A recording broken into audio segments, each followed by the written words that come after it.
Reka mbasuze kandi mbivuze byiza mwebwaje kudukurikira kandi niba mudasiba kudukurikira umunsi ku wundi reka mbone no kubifuriza umunsi mwiza wa Saint Valentin, by'umwihariko nyine ku bantu bawizihije dore ko yari ejo ku itariki 14 z'ukwa kabiri nyine aribwo umunsi wabaye wa Saint Valentin.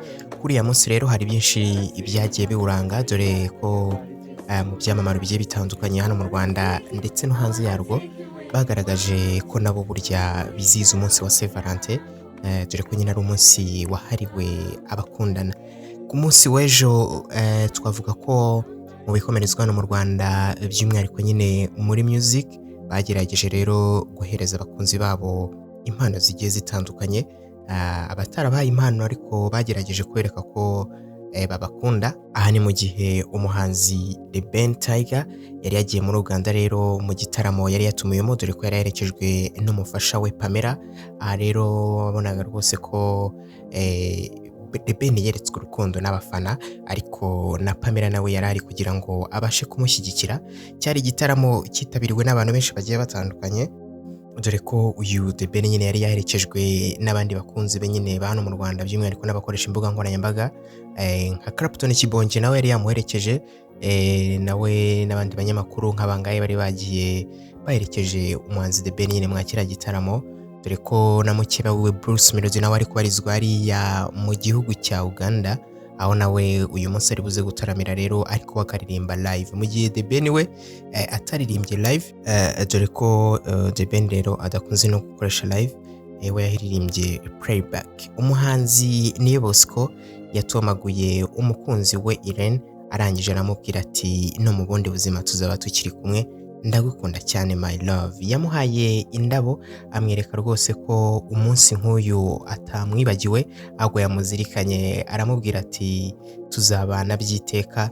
Irene nawe arishima cyane aramubwira ati nawe niwe mugabo w'inzozi zanjye.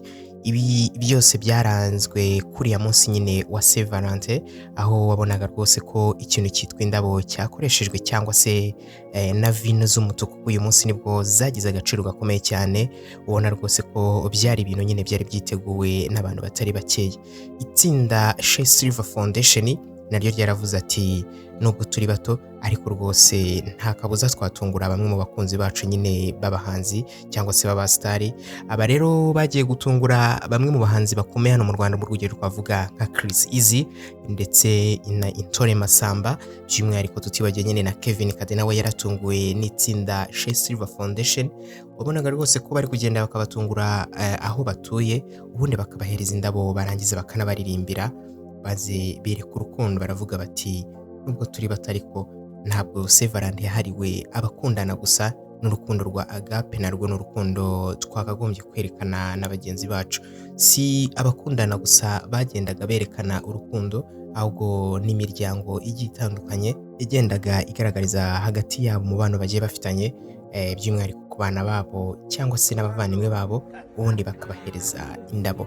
Si mu Rwanda gusa ibi byose byabaye ku munsi w'ejo wa Saint Valentin kuko umuhanzi w'igitangaza Diamond Platnumz n'umukunzi we Zushu nababonaga rwose ko ku itariki ya Saint Valentin ari umunsi bazihijeho. Baravuga bati tugomba natwe kwizihiza ku uyu munsi, aho rwose uyu Diamond Platnumz n'umukunzi we mushya nyine Zushu akaba rero bari kumwe nyine mu magingaya, bakaba baritabiriye kimwe mu gitaramo nyine cyari cyateguwe hariya muri Tanzania, igitaramo cya Saint Valentin. Aho wabonaga rwose ko bambaye imituku bigaragaza urukundo hagati yabo. Diamond rero mu gushyika mu cyo gitaramo yafashe umukunzi batangira kubyina akazuka bavuga bati uyu munsi ntusanzwe, umunsi ntabwo uzagaruka. Barangije baranyeganyega baravuga bati uri inzozi zanjye, nawe aramubwira ati uru rukundo rwanjye. Diamond Platnumz yagiye avugwa mu rukundo n'abakobwa benshi bagiye batandukanye, gusa ku uyu munsi ari kuvuga mu rukundo rero na Zushu dore ko uyu Zushu bamaranye n'igihe kitari gito cyane. Bamaranye igihe kinini cyane dore ko uyu Zushu nyine akibarizwa muri label ya Wasafi iyobowe nyine n'uyu nguyu Diamond Platnumz.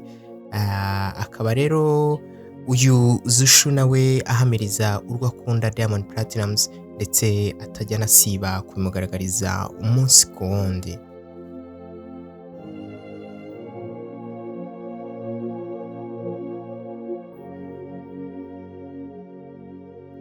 ibyaranze umunsi wa Saint Valentin ntitwabivuga ngo tubirangize, nubwo wenda tuba turi kugenda tugaruka ku byiza, hari n'ibibi bigenda bigarukaho. Rero hari n'abantu bagiye batandukanye bagiye bagaragarizwa ko batari bafite abakunzi ba nyabo, ahubwo ko bari bafite abakunzi bari aho gusa nyine.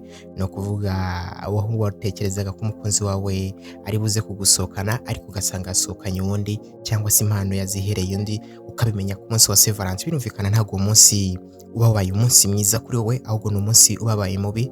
Aha rero niho bamwe bagiye bavuga bati kwibera singo nta kibiruta, dore ko n'abari singo wabonaga rwose ko uyu munsi nabo batavuze ati nubwo ari uwo bakundana ko natwe turi singo tugomba kwizihiza, ndetse bagashaka abashuti babo ubundi bagasohoka bakajya kwishimana. Mu gitaramo The Ben yaririmbagamo harimo n'umuhanzi Shafi. Uyu muhanzi rero Shafi nawe akaba yavuze ati nanjye rwose imyaka amaze ku isi, ni ukuvuga nyine imyaka yose yabayeho, nta kabuza nawe afite umukunzi. Yamutunguye maze amuzamura kuri stage, barangije bararirimbana. Uyu ni Shafi rero mu gihe ari mu gitaramo nyine The Ben nawe yari yatumuyemo, arangije barawubyina mu gihe bose bari nyine bari bambaye iby'umutuku. N'igitaramo cya Saint Valentin yabereye hariya rero i Kampala, ni ukuvuga ariya muri Uganda, aho The Ben yakoze amateka adasanzwe, abantu barishima kandi baranezerwa cyane. Nubwo rero uyu Pamela yari yaje gushyigikira The Ben, ntabwo yari yaje wenyine kuko ari kumwe n'abashuti be bagiye batandukanye. Ndagira ngo muri kubabona rero uburyo batambuka binjira bajya muri sare nyine arimo iberamo kino gitaramo. Wabonaga rwose ko Pamela yambaye neza, yambaye ikanzu nziza, ubona rwose ko yaje gushyigikira nyine umugabo w'inzozi ze ari we The Ben Tiger. Wabonaga rwose ko ari ibintu bisa neza cyane kandi ari ibintu bari biteguye, apana bya bindi byo kuvuga ati ibi biratugwiririye. Ni ibintu byiza cyane. Ni umunsi rero waranzwe n'utuntu twinshi tugiye dutandukanye.